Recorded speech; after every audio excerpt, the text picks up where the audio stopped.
Hello and welcome to the Horror Homestead, my name is GiBi.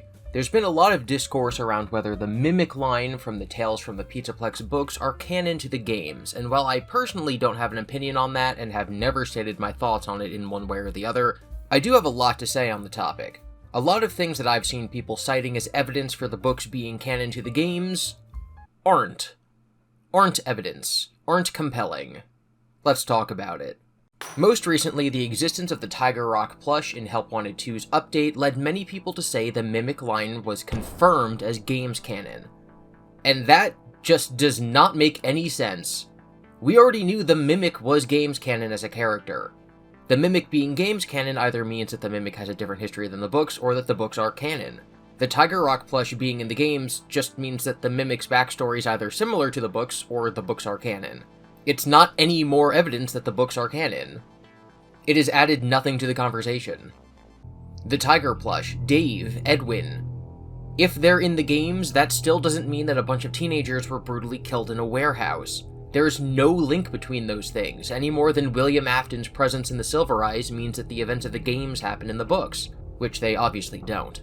Also, if you made a YouTube video called Tales Games is Confirmed, I'm not talking about you. The one guy I was talking to on Twitter about this, I'm also not making this in response to you, I'm making this in response to a general trend that I've been seeing across the entire internet. I'm specifically talking about the people who say that the Tiger plush proves or confirms that the Mimic line is in games continuity. Again, I'm not saying the books aren't canon, I'm saying that this is not evidence of the books being canon. Something I've noticed over the last few years, as someone who was originally just a fan but now makes FNAF content, is that there seem to be a lot of people who know FNAF inside and out, but who aren't really in other fandoms. Something similar is often said about the Star Wars fandom. Many diehard Star Wars fans know everything about Star Wars, but nothing about film. FNAF is a video game series, and there's lots of FNAF experts who don't know much about the video game industry or video game history. And that's a problem. If you don't know Zelda, then you can't understand Princess Quest. And what's more than that is that FNAF isn't just a video game series, it's a multimedia franchise with multiple continuities. There was a period of time in which it was created by one guy, and now it's really under the creation of a larger company. Other franchises have gone through a similar thing. There's not only different continuities, but there's adaptations of different continuities across different mediums. And again, this stuff happens all the time in other franchises, but it's only in the FNAF community where I see utter confusion over these things and wild interpretations. So I'm going to break down similar events happening in other franchises, specifically Harry Potter, Marvel, Star Wars, and Dragon Ball, because I think it's a little easier to use these examples if they're extremely popular and well known. Let's start off easy. Harry Potter is a series of 7 books by author J.K. Rowling. It was adapted into 8 movies by various directors and writers, with each movie being an adaptation of a book, except for the last book, which was split into 2 movies. The books and movies have different continuities, with slightly different events happening in each. For example, in the 4th story, Harry is given a special plant by a character named Dobby in the books, and is given the same plant by a character named Neville in the movies. In this case, the movie has adapted something slightly differently than the book, and so the book should be seen as canon. This is a pretty clear case of an adaptation change. There's another instance in the movies where some information is just not given to the audience. In the 3rd story, The Prisoner of Azkaban, the audience learns of 4 characters who existed in the past. Their names are Moony, Wormtail, Padfoot, and Prongs. They're known as the Marauders. At the end of the book, we learn that these are nicknames for Harry Potter's father and his friends. Lupin, Peter, Sirius, and James are Moony, Wormtail, Padfoot, and Prongs. From this point onward, the characters are known interchangeably by these names. For example, Lord Voldemort calls Peter Wormtail throughout the rest of the story. In the movie, this reveal never happens. We learn about the Marauders, we see the names Moony, Wormtail, Padfoot, and Prongs, but it never tells us who they are. So even though the movies and the books' continuities are different, we can assume that some events in the books that aren't depicted in the movies still happen in the movies. Something similar happens just off-screen. Harry and the other characters do learn who the Marauders are, the audience just doesn't. The books are canon in the movies, like a superposition. They're both canon and not canon until observed. They're canon until contradicted. Also, infamously in the Harry Potter movies, it's directly stated that Harry is supposed to have his mother's eyes. In the books, their eyes are identical. In the movies, they're not even the same color. Your eyes, they're your mother, Lily's. You have My mother's eyes. You have your... My mother's eyes. He has her eyes. You have your mother's eyes. I think not! So what's written in the script and what the characters say out loud overrides what we as the audience can see. This is incredibly annoying, but that's how it works. Harry Potter is one of the most profitable franchises of all time, with some of the most popular movies and books ever made, and it does annoying things like this with its canon. Moving on from Harry Potter, the simple one to discuss, let's talk about Marvel, specifically the Marvel Cinematic Universe, or MCU. Like Harry Potter, the Marvel movies are an adaptation of a written work. In this case, the written work is all of Marvel comics, including different continuities like the Ultimate Universe, and also other adaptations of the comics, like the X-Men TV show, which the movies draw upon for their visuals. In the movies, there are characters based on Marvel comic characters, and events based on stories from the comics. These are adaptations. Iron Man in the movies is an adaptation of Iron Man from the comics, even if it's a much looser adaptation than movie Harry Potter is from book Harry Potter. Sometimes these stories have very little to do with what they're adapting. In the comic story Age of Ultron, the character Hank Pym, also known as Ant-Man, builds a robot named Ultron, and Ultron takes over the world, causing Wolverine to have to go back in time to stop him. In the movie Age of Ultron, Tony Stark builds a robot named Ultron, who's a minor inconvenience and tries to destroy the world but is stopped by the Avengers.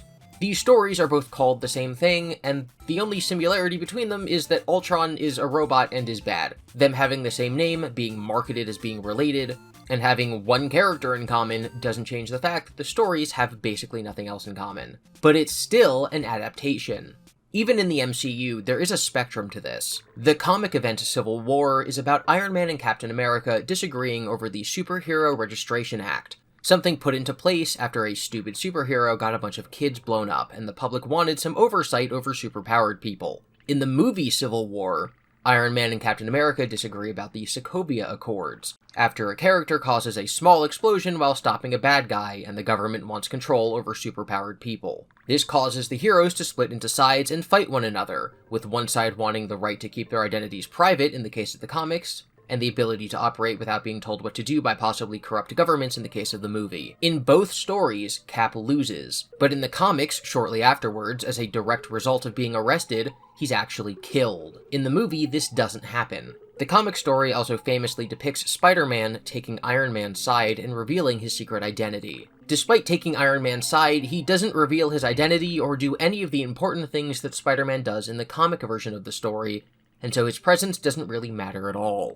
So even though the company advertises the movies using the names from the comics, the movies themselves can either be nothing like the book, or pretty close to the book. It doesn't matter one way or the other, they're both adaptations. Personally, I was 100% expecting Cap to die in Civil War, because that's the point of the story. The overbearing government side wins, and symbolically, Captain America dies. When this didn't happen, I was then 100% sure that his death would come after the next Avengers movie, Endgame. I know Endgame wasn't next, but those movies basically take place back to back, it doesn't matter. But that doesn't happen either. So while in some cases there are similarities between the continuities of these adaptations, it would be wrong for me to assume that the comics were a roadmap for the movies.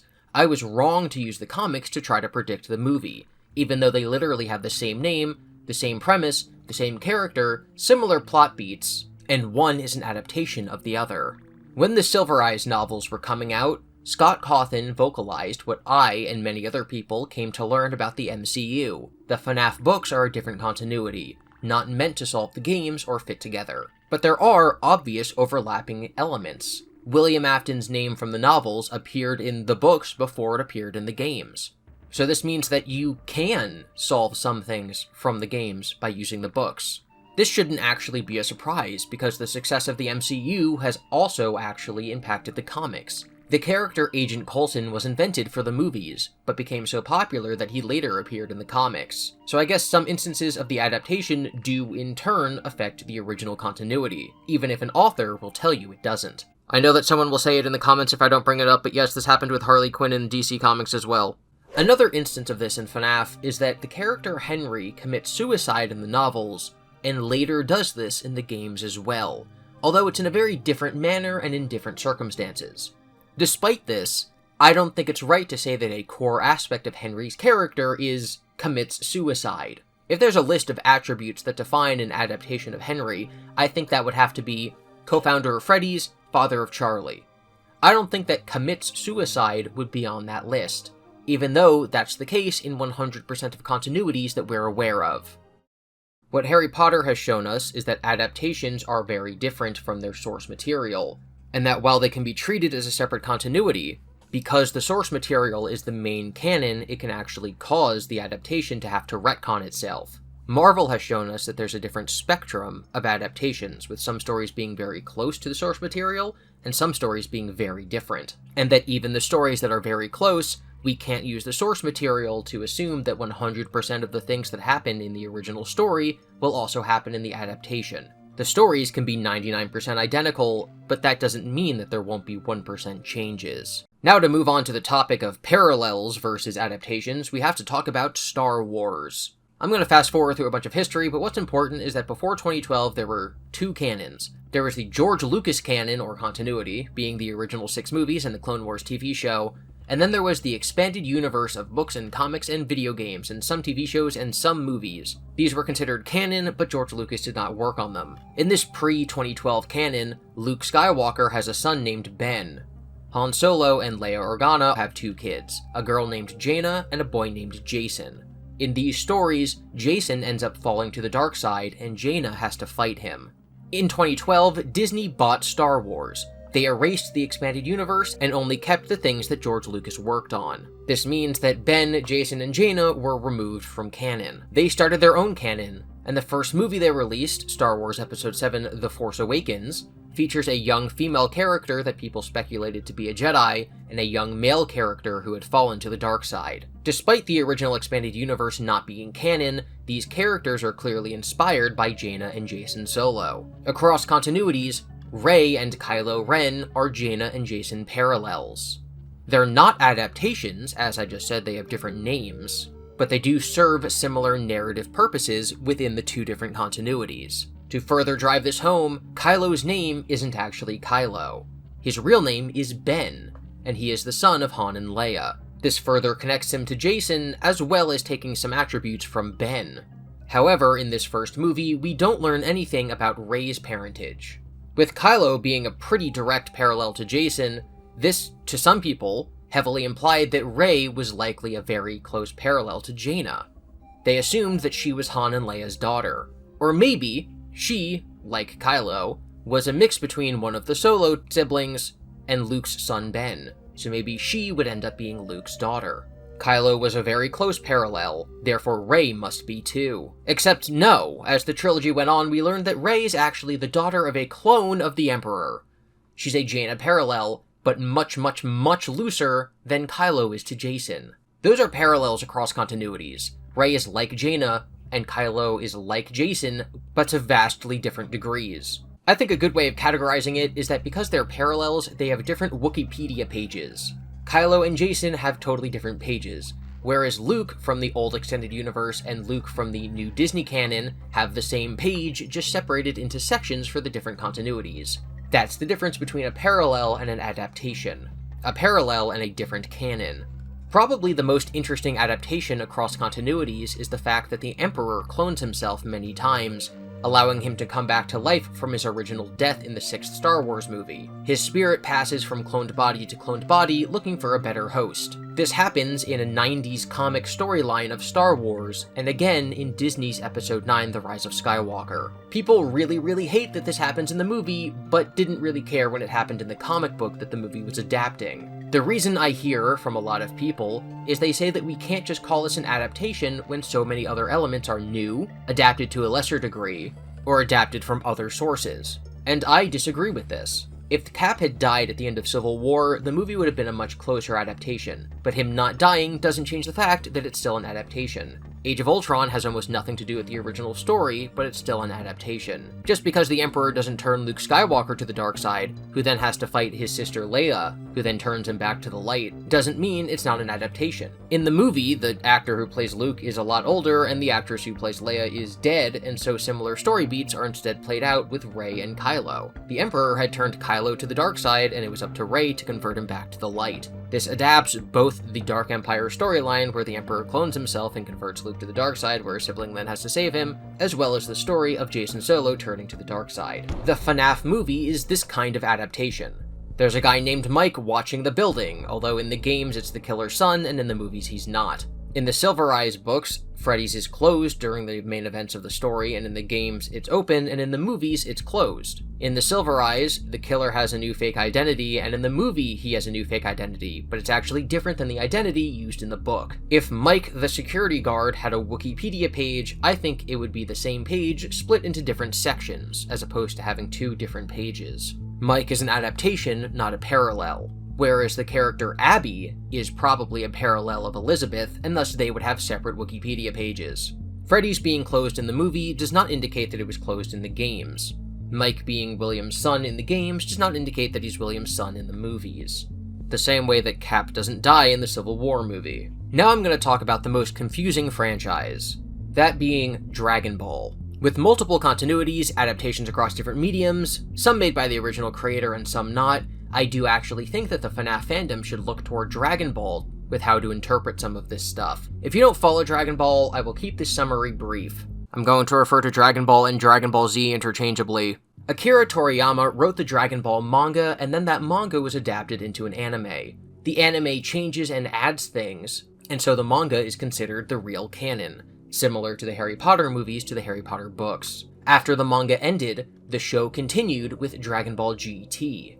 Dragon Ball GT's canon continues the animes, but not the mangas. So while the anime and the manga are slightly different, and you can't already use one for evidence for the other, you can use GT even less. Despite the fact that GT shares a continuity with the anime, it is somehow even less related to the manga. Many years later, Akira Toriyama was highly involved with writing a movie called Battle of the Gods. This movie acts as a sequel to the original manga, and because it contradicts GT, has to happen in a different continuity. There wasn't a Battle of the Gods manga, so this movie is kind of canon to the original anime and the original manga, but not the version of the original anime that is also canon to GT. This movie was so successful that it led to the creation of Dragon Ball Super. Toriyama allowed a new writer, Toritama, to create a Dragon Ball Super manga. The anime was also continued with a Dragon Ball Super anime. The Super anime began by reinterpreting the movie Battle of the Gods. The Super anime and the Super manga also have plenty of differences, so the Super manga is not canon to the Super anime, and neither are canon to the movie. Those three are all adaptations of each other. If you read the original manga, it's debatable if the next story is the movie Battle of the Gods or the manga Dragon Ball Super, but I think most people would agree that it's the movie. Many more years later, Toriyama came back to the franchise and made Dragon Ball Daima, a show that has no manga, which has explicitly been stated as having the most input than anything else in the Dragon Ball franchise from Toriyama since the original manga. So Daima is considered manga canon. It's also canon to the Dragon Ball anime. Although the story's not over yet, it is very likely it will end up contradicting Dragon Ball Super, which means Super would fall into the GT category of being canon to the anime, but being less canon to the manga than the anime is to the manga. Despite being a sequel both to the anime and the manga, Daima is more canon to the manga than it is to the anime. If you're looking at the strict canon of Dragon Ball, comparing this back to Star Wars, where the only things that were considered canon were what George Lucas made, then the Dragon Ball canon would be Dragon Ball the manga, Dragon Ball Daima the anime, and Dragon Ball Battle of the Gods the movie. This is so complicated that I thought the only way it was fair to ask you to make sense of this is to show it with a visual diagram. So Continuity 1, the official Akira Toriyama timeline, would be Dragon Ball the manga, Dragon Ball Daima the TV series, Dragon Ball Battle of the Gods the movie. If you're just a book reader, the book reader continuity would be Dragon Ball the manga and Dragon Ball Super the manga. A Dragon Ball Daima manga does not currently exist, but that would be a theoretical continuity. If you're an anime watcher, you would want Dragon Ball the anime, Dragon Ball Daima the anime, Battle of the Gods the movie. An alternative continuity would be Dragon Ball the anime, Dragon Ball GT the anime. With that said, I think the most popular of these timelines would be Dragon Ball the anime and then Dragon Ball Super the anime. There's a potential timeline in which you could go Dragon Ball the anime, Dragon Ball Daima the anime, and then Dragon Ball Super the anime. Because Daima is still going on, we don't know if these conflict with each other and can happen in the same continuity. So there is another one that it's possible to have, but we just don't know. And then of course there's Dragon Ball the anime and the Dragon Ball Z movies that cannot, but at the same time are also in the same continuity as each other. There's an entire series of Dragon Ball films that aren't and never were canon. They form their own continuity, but their own continuity requires parts of the anime to happen, but not other parts. Like if you try to watch the movies as their own separate continuity, you're going to miss entire chunks of stories and entire introductions to characters. For example, the character Frieza is never introduced in the movie, but his brother becomes a major villain. However, the movie where they fight his brother can't actually happen because Goku isn't present in this part of the timeline in the anime. Thus, the anime had to happen, but also can't have happened. On top of this, the movies are often parallels to arcs from the anime. In one movie, Goku has to fight off an evil Namekian. This is a parallel to him fighting off the evil Piccolo in the anime. In one movie, a creature comes and kidnaps Goku's son. He then has to team up with Piccolo to defeat him. This parallels the arc in the anime, where a character comes and kidnaps Goku's son and he has to team up with Piccolo to defeat him. The movie and the anime arc cannot take place in the same continuity. The movie is sort of an adaptation of this anime arc. In the movie, the villain's name is Garlic Jr., and he gets trapped in a parallel dimension. In the show, the villain's name is Raditz, and he dies. However, later in the anime, Garlic Jr. returns from that parallel dimension. So in the movie, something similar to the anime happens, and in the anime, something similar to the movies happen. You have to watch both to understand each other, but they cannot possibly be in continuity with one another. The thing is that no one in the fandom argues about this. Nobody tries to say that they are in fact canon. They just understand that this is a dumb way of telling stories. This is all very confusing, but on paper it's very clear, and the community understands all of this. This mess is very similar to FNAF. For example, Into the Pit the game contradicts Into the Pit the book contradicts Into the Pit the graphic novel. The three of those all have differences, and thus each start their own continuities. If Into the Pit the story is in continuity with the original 6 games, it's unclear which of the 3 versions is in continuity. The Stitch Line, a series of short stories, is a sequel to the first 6 games, but that doesn't mean it's in the same continuity with the first 6 games, the same way that Dragon Ball GT is a sequel to Dragon Ball Z, but isn't actually canon. So if you watch the trailer for Captain America Civil War, and you think to yourself, oh, they're doing the Civil War storyline. If you watch Civil War and you say, I see they've taken the same characters and put them in a similar scenario paralleling the other continuity, but I'm not going to assume it's the exact same thing and that Captain America will die. If you see that Kylo Ren is based on Jason and Rey is based on Jaina, but that doesn't mean that they're brother and sister. If you watch the FNAF movie and you say, I see they've created parallels to the characters in the games but given them the same names, but I'm not going to assume that they're the same character, then you understand the differences between parallels, adaptations, continuities, and canons. Which is why I don't understand how someone who understands all of that could see the Tiger Rock plushie in a game and say, oh, this confirms that the books happen one-to-one in the games as they do in the books. I don't even know what to say to that. Even if Edwin and David are confirmed to be in the game's continuity, that still doesn't mean that the Tales epilogues or any of the other stories are canon to the games. The story in the games could be 99% the same as the books, the way that the Dragon Ball anime is 99% the same as the manga, but that doesn't make the anime canon. And that definitely doesn't make GT canon. Edwin could have the exact same story in the games as the books, but that also does not mean that the Mimic killed a bunch of teenagers in a warehouse, or that Gregory in the games is the same as GGY in the books. That's not how it works in any other franchise. That has never been how it works in FNAF going back to the Silver Eyes. I can't reiterate enough that unlike some other FNAF theorists, I've never made a theory about the Steel Wool era of the timeline. I've never commented on the books.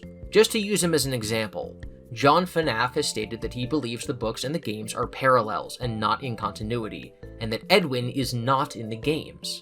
I've never made such a claim, but I've seen people who think that the Tiger plush existing in Help Wanted 2 is evidence and confirmation that Edwin does exist in the games, and that they think John must be feeling pretty dumb right now because of this new evidence.